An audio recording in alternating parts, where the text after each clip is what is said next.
développement social au Québec.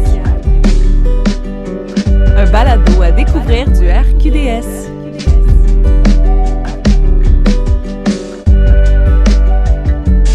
Bonjour David, comment tu vas? Toujours très bien, Pamela. On est chanceux, là, on reçoit pas un, mais deux invités. Est-ce que tu veux nous les présenter? Et je proviens directement de la très belle ville de Laval. Bonjour, mesdames. Bonjour. Merci d'avoir pris le temps pour venir nous rencontrer dans le merveilleux Mixbus qui nous sert de studio encore aujourd'hui. Fait que, ça va bien? Oui. Super. Peut-être vous présenter, en commençant par Catherine. Oui, bien sûr. Catherine Gagné, je travaille à la Ville de Laval, à la division du développement social. Puis, je suis impliquée dans la démarche de la politique régionale de développement social depuis les balbutiements, 2015-2016. Oui, moi, c'est Chantal Goyette. Je travaille à la direction de santé publique. Je suis organisatrice communautaire au CIS de Laval. Et moi aussi, je suis là depuis les tout débuts, 2015-2016, dans le cadre de la politique régionale de développement social. Plus sans plus attendre, moi j'ai déjà une question parce que vous êtes les premières invités qui viennent vraiment d'un milieu municipal puis de la santé publique. Alors, est-ce que vous voulez nous expliquer un petit peu comment ça fonctionne dans votre région à Laval? Si on se réfère à 2015-2016, en fait, c'était une conjoncture quand même assez particulière pour les régions. Là. C'était l'abolition des conférences régionales des élus. Il y avait toute une restructuration dans le réseau de la santé aussi. Puis, pour la ville de Laval, il faut dire que la ville de Laval, c'est une région, une MRC, une ville. Donc, on a quand même une facilité là, à pouvoir travailler plusieurs politiques ou programmes là, qui sont concertés au niveau de la région. Donc, avec l'abolition des CRE, notamment, la ville de Laval a voulu internaliser tous les mandats de développement régional, mais évidemment, on avait un partenaire qui était primordial, qui était le réseau de la santé, là, le CIS de Laval. Donc, autant le PDG que le maire de Laval là, se sont mis ensemble pour dire on va travailler le développement social et c'est comme ça qu'on a pu débuter notre démarche là, de politique régionale de développement social. Puis depuis, on travaille, c'est un co-leadership, puis c'est ajouter beaucoup d'autres partenaires en cours de route là, qui viennent aussi travailler avec nous. Là, c'est juste que dans nos institutions, on a quand même des ressources, puis des ressources humaines notamment un petit peu plus importantes, donc on peut y mettre un peu plus de temps. Là. Fait que c'est pour ça qu'on travaille la démarche là, ensemble, conjointement, depuis le début. Là. Ce qui explique pourquoi vous êtes venus à deux aujourd'hui, vous vouliez représenter votre réalité de co-leadership en étant là tous les deux. Puis je trouve que c'est vraiment une belle idée. Merci. Effectivement, depuis le début, on travaille ce projet-là de façon conjointe, mais on s'est associé à une trentaine de partenaires. Là, on a formé rapidement un comité de pilotage qui regroupe 30 partenaires là, qui viennent de partout, là, de tous les champs du développement social. OK. Comme vous avez des tables, comment ça fonctionne? Bien, comme je viens de le dire, on a un comité de pilotage qui a été mis en place à l'aide, entre autres, de collèges électoraux. Okay. Donc, les groupes communautaires ont été appelés à se déléguer, dans le fond, pour participer sur le comité de pilotage. Mais on a aussi fait des approches là, plus spécifiques auprès, par exemple, de la Société de transport de Laval, de Culture Laval. On est allé chercher le pôle d'économie sociale, le pôle régional d'économie sociale. On est allé chercher le Conseil régional d'environnement également. Donc, et pour les représentants du milieu communautaire, là, on s'est assuré d'avoir une représentativité autant du territoire, donc de l'ensemble de l'île de Laval, que des champs, les différentes expertises, donc des gens qui connaissaient mieux les aînés, la jeunesse, donc différents secteurs comme ça. C'est intéressant. Ben, je trouve ça vraiment fou d'avoir ratissé aussi large que ça. Là. Souvent, on entend parler dans les autres régions tout le volet communautaire, mais c'est assez rare de ce que j'en ai entendu qu'il y a des représentants de l'environnement, d'économie, parce que c'est souhaitable, là, c'est tous ces mariages-là, mais ça arrive pas tout le temps. Est-ce que le fait d'être à la ville a facilité ça? Que ce soit la ville qui s'occupe de ça versus un organisme qui se serait créé comme en Outaouais, par exemple. Comme en Outaouais, par exemple, ou un peu partout ailleurs. Mais on n'a jamais fermé la porte au fait qu'un jour, ça pourrait être un organisme qui soit créé. Mais pour Laval, on avait quand même, comme je disais, avec la fermeture de certaines institutions, il y avait quand même un travail à faire d'avoir une définition commune du développement social, une vision, une mobilisation. Donc, on travaille encore là-dedans. Puis c'est sûr que la Ville et le CIS, avec nos ressources, avec le fait que nos deux institutions mettaient vraiment cette démarche-là en avant-plan. Donc, on a été dégagés pour travailler sur la démarche, ce qu'on ne pouvait pas nécessairement demander aux autres organisations, notamment les tables de concertation, les organismes communautaires, même la STL, etc.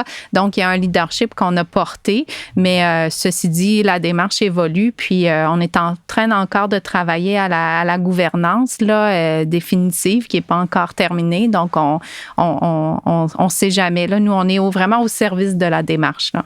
Mais effectivement, je pense que le fait qu'il y avait une volonté politique, on peut dire ça comme ça, là, d'aller de l'avant, je pense que ça a donné le ton aussi là, sur l'importance qu'on accordait au développement social à Laval, puis que ça a favorisé la mobilisation des partenaires. Puis la constance, je pense, depuis le début, le fait qu'on est toujours là, toujours présent, puis qu'on anime cette démarche-là, je pense que ça a été un facteur facilitant là, pour le succès de la démarche. Non, c'est vraiment intéressant. Qu'est-ce qui se passe en ce moment au sein de votre démarche? Y a-t-il des chantiers ou des enjeux qui sont plus préoccupants? Sur quoi vous travaillez de façon plus fréquente peut-être? Bien, on est actuellement dans la mise en œuvre du plan d'action parce que dans le fond, la démarche, elle a permis d'écrire une politique. OK. Ensuite, elle a permis de développer un plan d'action. Puis là, bien, on est dans la mise en œuvre du plan d'action. C'est sûr que la pandémie a freiné un peu là, l'élan parce que, bon, il y a eu d'autres priorités qui sont apparues. Mais en même temps, ça nous a quand même conforté ou en tout cas, c'est venu confirmer que les enjeux qu'on avait identifiés dans notre plan d'action étaient les bons parce que on a vu que pendant la pandémie, il y a des choses qui se sont mises en place qu'on avait déjà projetées de faire. Donc, ça a juste venu vraiment confirmer là, qu'on avait bien ciblé les enjeux à Laval.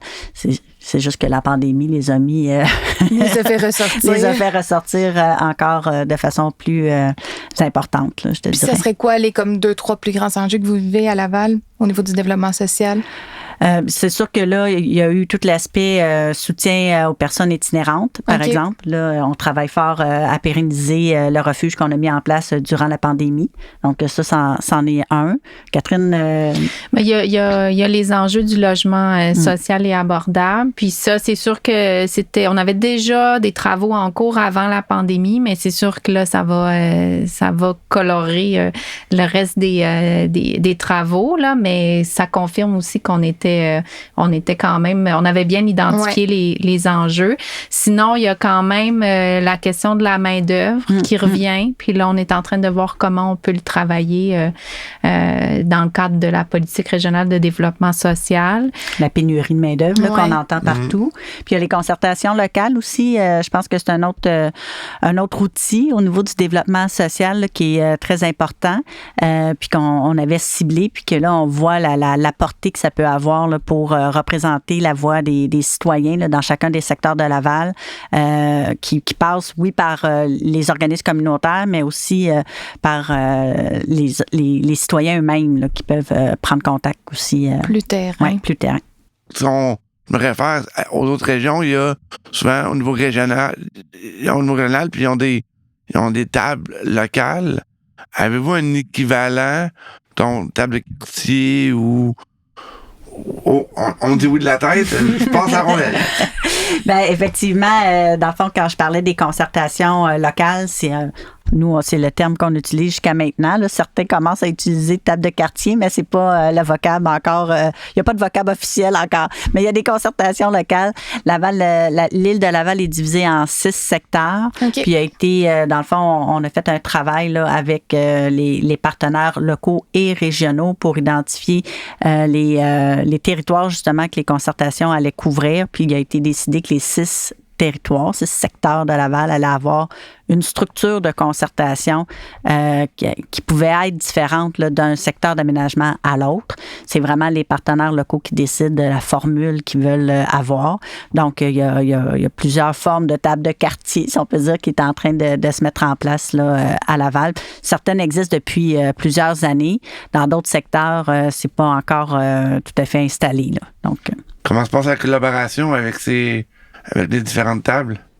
C'est sûr que durant la pandémie, on a pu tester parce que dès le début de la pandémie, là, on a mis en place un comité de crise COVID où on voulait s'assurer de répondre aux besoins des personnes les plus vulnérables qui étaient touchées. Au début, on parlait beaucoup de l'enjeu du bénévolat dans les organismes communautaires, mais il y avait aussi toute la question de la sécurité alimentaire.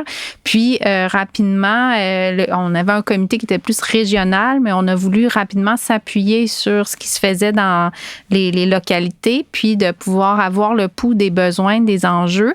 Donc, on avait mis en place un comité où on réunissait les acteurs locaux, puis on a pu tester là, vraiment l'efficacité de s'appuyer sur les localités. Puis je pense que ça a fait des tests, ça a permis maintenant qu'on réfléchisse sur comment on veut travailler tout le réseautage là, pour faire du sens ou faire en sorte que les enjeux qui sont identifiés soient reflétés dans les planifications qui peuvent être plus régionales.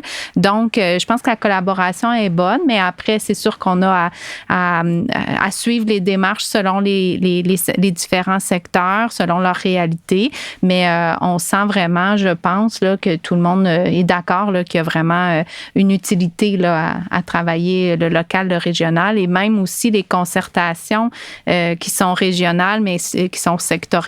Par exemple, les tables aînés, violence conjugale, comité d'environnement régional. En fait, toutes ces tables-là voient la nécessité là, de travailler ensemble. Puis là, c'est ce qu'on est en train d'essayer de créer une certaine gouvernance là, pour créer du sens là, dans toute la politique. Mais la collaboration, je pense qu'elle est assez présente. Là. Tout à fait. Mais ça ressemble beaucoup, puis je me rends compte, tu le nommais tantôt que ça s'appelle pas toutes des tables ou ça a certains noms, mais moi aussi je dis toujours les tables de développement social en Outaouais, mais il y a comme peut-être 5 tables qui se nomment tables, les autres ont d'autres noms. Fait que c'est ça qui porte à confusion, mais sinon la structure ressemble pas mal, je pense, d'une région à l'autre. T'sais, on travaille aussi avec les instances régionales comme les saines habitudes de vie ou d'autres que tu as nommées. Fait que ça se ressemble quand même. Fait que je vois un peu tantôt avant l'entrevue quand tu disais qu'il y avait eu un peu d'inspiration de ce qui se faisait ailleurs. Ça se reflète. Là, je vous ai entendu nommer quelques bons coups, mais si vous aviez à nous en partager dans ce qui s'est fait dernièrement à Laval, j'ai entendu le refuge. Est-ce que vous voulez nous en parler un petit peu plus? Oui, en fait, c'est encore dans le cadre de la COVID, mais nous, on fait vraiment un lien entre tout le travail qui avait été fait préalablement avec la démarche de la politique où on a créé des liens de confiance, des liens de communication qui fait que quand est arrivée la situation de crise sanitaire, les gens rapidement se sont mis ensemble puis on le sait qu'ici on travaille avec le milieu scolaire, le milieu de la santé, on se connaissait déjà puis il y avait des acteurs qu'on connaissait pas mais qui ont comme été aspirés par notre grande mobilisation puis je pense le sens là, qu'on y donnait.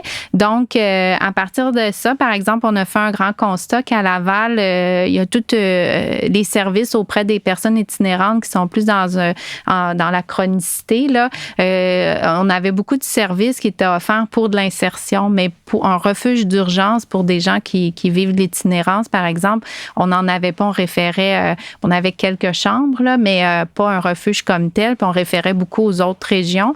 Puis rapidement, avec la pandémie, du moment où les personnes itinérantes avaient beaucoup moins de stratégie de survie, parce que tout était fermé. Puis donc, on a rapidement mis en place un refuge d'itinérance. Mais force est d'admettre que 2 ans plus tard, le besoin est toujours là, puis ça a prouvé qu'à Laval, on a besoin d'un lieu comme ça, de service comme tel. Donc là, on est en train de voir à travailler à ce qu'il soit pérennisé. Puis en parallèle, on avait aussi un projet qui était d'implanter un projet d'itinéraire à Laval, là, pour vendre notamment le journal, mais aussi travailler avec des camelots à former. Fait que là, on est en train de voir comment ces deux projets-là peuvent se mettre ensemble. Donc ça, je pense que c'est un bon coup. Puis il y a toute la question de l'itinérance féminine aussi, qui peut pas se répondre nécessairement par le refuge d'urgence, mais là, il y a des groupes qui sont très bien, qui sont très mobilisés, puis qui essaient de voir aussi comment on va pouvoir répondre à cet enjeu-là. Fait que ça, je dirais que c'est souvent des clientèles très invisibles. Puis là, avec la pandémie, là, qu'on a mis le premier plan. Sinon, c'est sûr que c'est pas réjouissant de parler de ces questions-là, mais il y a la violence conjugale aussi. Là, on a eu quand même beaucoup de préoccupations, beaucoup d'enjeux à Laval, mais on a pu... beaucoup des partenaires se sont mis ensemble, puis on a pu soutenir notamment les maisons, mais il y a eu aussi une maison de je sais pas trop comment l'appeler, en fait comme une quatrième maison qui était vraiment plus pour s'assurer qu'on ne crée pas d'éclosion dans les maisons. Okay. Fait que on a pu, là, on s'est dit qu'on allait plus travailler de la formation, prévention. Fait que ça a fait en sorte que de pouvoir être plusieurs autour d'une table puis de voir un enjeu, on est capable d'avoir plusieurs réponses qui vont aller autant dans le curatif, mais souvent dans le préventif. Fait que je dirais que c'est la grande richesse là, de toute notre démarche de politique régionale de développement social. Vous faites quand même beaucoup de travail qui se reflète directement sur le terrain, là, à ce que je peux voir. Oui, puis une autre initiative qui est apparue dernièrement, c'est toute la question de l'information, de la sensibilisation, de la référence auprès de la population avec la brigade COVID là, qu'on a mis en place. Là. Donc, vraiment du porte-à-porte des gens qui ont été embauchés pour aller à la rencontre de la population parce qu'un des enjeux qu'on avait, c'est qu'on n'était vraiment pas sûr que toute l'information qui circulait était comprise de la majorité de la population ou des personnes peut-être un petit peu plus exclus ou marginalisés. Donc, en allant à la rencontre des gens, en faisant du porte-à-porte, on s'assurait là, que le message était bien compris puis qu'on référait les gens vers les bons sites d'information aussi. Puis ça nous a permis de venir en aide à des personnes là, qui avaient vraiment des grands besoins là, puis qui étaient isolées. Donc, ça aussi, c'est un bon coup. Là. On est content de cette intervention-là. Puis on espère pouvoir la pérenniser là, pour la suite parce que là, on se croise les doigts. Là, ça commence à être derrière nous. Cette question-là de pandémie. Donc, on parle de rétablissement, puis on s'aperçoit que c'est pas tout le monde là, qui est en mesure de reprendre ses activités comme avant la pandémie. Donc, on veut aussi accompagner la population là, pour qu'elle puisse reprendre ses activités régulières. Donc. Puis j'imagine qu'une telle brigade, ça permet, oui, de passer de l'information, mais c'est aussi un bon moyen pour se connecter avec la population puis entendre leurs besoins. Là. Puis souvent, j'imagine, pour me confirmer, là, que ça parle pas juste de la COVID, là, ça permet d'avoir aussi une bonne... prendre un pouls de comment les Lavalloises. Oui, tout à fait. Lavalloise. J'avais l'air fou de ça. Bon. Comment ils vivent, tout ça, comment ils vont, puis ça. Oui, c'est en tout cas, on découvre beaucoup de problèmes, des enjeux de santé mentale. Là, c'est clair que ça, c'est. Puis ce qui est intéressant, c'est que les brigades, ils repassent dans les quartiers. Tu sais, ça fait pas nécessairement. Ils reviennent de façon cyclique. Donc, les personnes les reconnaissent. Puis là, la deuxième fois qu'ils viennent, ils s'ouvrent un petit peu plus. Il y a une confiance. Il y a un lien de confiance qui se crée. Puis, tu sais, on se présente en tant que Vanessa ou Patricia. Tu sais, puis là, ah oui, t'es venue la dernière fois, je te reconnais. Puis là, moi, ça va, mais ma deuxième voisine, ça va pas super. Tu viendrais-tu avec moi? On va aller la voir. Fait que c'est le fun de voir ça aussi, là, l'entraide qui peut exister dans certaines rues. Puis, c'est ça, on leur fait connaître les ressources de proximité, les groupes communautaires. Donc, on pense que c'est un bon coup. Vraiment. Puis, je trouve ça intéressant, comme vous l'avez dit, de préparer aussi de l'après-pandémie parce que c'est vrai que, tu sais, les gens, ils ont moins socialisé. Puis des fois, retourner justement dans des lieux comme ça peut être difficile. Ça peut causer une certaine détresse. Fait que je trouve ça intéressant que vous preniez ça à cœur. Qu'est-ce qui vous attend dans les prochains mois, dans les prochaines années à Laval? Bien, je pense que c'est de reconnecter avec nos partenaires, puis de pouvoir revoir un peu les travaux comme le plan d'action là, qui a été un peu mis sur pause, en tout cas qui était au ralenti dans les 2 dernières années. Donc, c'est de revoir la pertinence de tous ces comités-là, puis de voir s'il y a des changements à faire, là, comme on parlait, le logement social, on était dans une priorité peut-être plus d'écriture de portrait. Là, est-ce qu'on est vraiment dans l'écriture d'un portrait ou on est ailleurs? Fait qu'il y a peut-être à revoir là, finalement l'urgence, la priorisation. Mais sinon, je pense que c'est de poursuivre puis de partir des acquis qu'on a eu dans les 2 dernières années. On parlait du refuge des Briganes, puis de voir qu'est-ce qui peut être pertinent à pérenniser. Puis, comme tous les gains avec la concertation, ce qui peut être remis en lien avec nos planifications, notre démarche, notamment là, de la politique. Là. Fait que je pense que c'est pas mal de reconnecter puis de poursuivre là, avec nos nouveaux acquis. Oui, puis on s'aperçoit que les gens, ils sont mobilisés puis ils voient les besoins, tu sais, puis ils voient la force de travailler ensemble. Donc, je pense que ce sera pas trop difficile de poursuivre le travail qui a été amorcé. Super. Moi, j'avais une petite question. Depuis le début, vous parlez de démarche, de politique, d'éléments social. J'imagine qu'il y a un ou des grands objectifs à cette démarche-là, ou peut-être pas. Non? On en a 30. 30? Est-ce qu'on a le temps? Tu vas avoir un top 5. Top 5 des objectifs. On en a, dans le fond, c'est ça, dans la politique, on a une trentaine d'objectifs. On en a priorisé 11 pour notre premier plan d'action. Donc, on est en train de travailler ces 11 objectifs-là. Là. De mémoire, tu me prends quand même. Bon, on a parlé du logement. C'est sûr qu'il y a toute la question de la participation citoyenne. Développer des services aussi qui sont manquants à Laval. Donc, ça, c'est un autre objectif qu'on avait. La concertation. Oui, appuyer le développement des concertations. Puis, il y a toute la notion d'agriculture urbaine, communauté nourricière aussi, okay. Là, où on rentre aussi les aspects de sécurité alimentaire, là, comment devenir une communauté nourricière à Laval. Donc ça, c'est des travaux. Puis il y a des objectifs transversaux aussi où on s'aperçoit que toute la communication autour du développement social, c'est important, il faut s'en occuper. Il y a l'idée d'avoir un observatoire sur le développement social à Laval. Il y a l'aspect de la DS+, qu'on veut l'analyse différenciée selon les sexes. Il manque un mot, hein? Intersectionnel. Intersectionnel, merci. Donc, ça aussi, l'accès universel. Donc, c'est des choses qui sont, des thèmes qui sont transversaux, puis sur lesquels on veut amener la communauté à réfléchir, puis à développer ce regard-là là, sur les actions.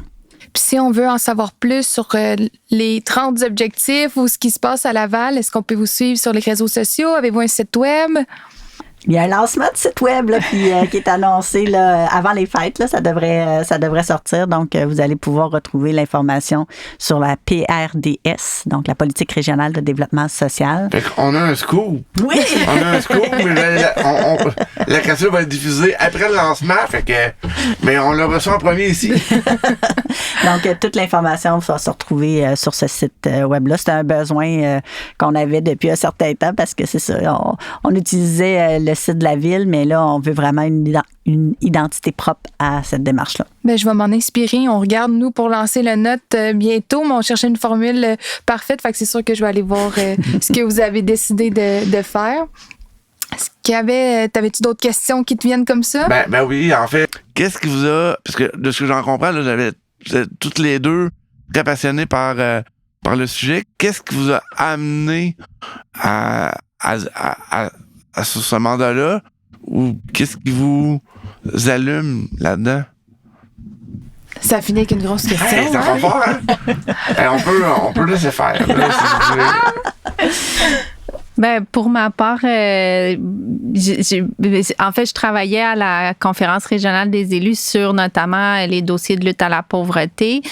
Puis à la fin, avec la fermeture, on accumulait les dossiers parce que malheureusement, les employés quittaient. Là, donc, j'ai pu goûter à plusieurs égalités. Il y avait la question jeunesse, etc. Donc, quand j'étais engagée à la ville de Laval, mon mandat, c'était de travailler sur la politique régionale de développement social, puis toute cette démarche-là. Donc, c'est vraiment par la grande porte là, que je suis rentrée pour travailler sur la politique. Mais mon intérêt était déjà là. J'étais déjà impliquée là, dans le développement social. Là. Merveilleux, ça. Puis moi, je suis organisatrice communautaire depuis plus de 20 ans maintenant. Puis j'ai des fonctions de coordination professionnelle au sein de l'équipe. Donc, l'idée d'avoir une vue d'ensemble des besoins en organisation communautaire, c'est intimement lié là, au développement social. Donc, quand cette opportunité-là s'est présentée de pouvoir travailler sur cette démarche-là, c'est sûr que je pouvais pas passer à côté. Un beau et grand défi. Ouais. Mais merci, mesdames, d'avoir pris le temps, d'avoir fait la route. Ça a été un plaisir de vous rencontrer. Absolument. Merci.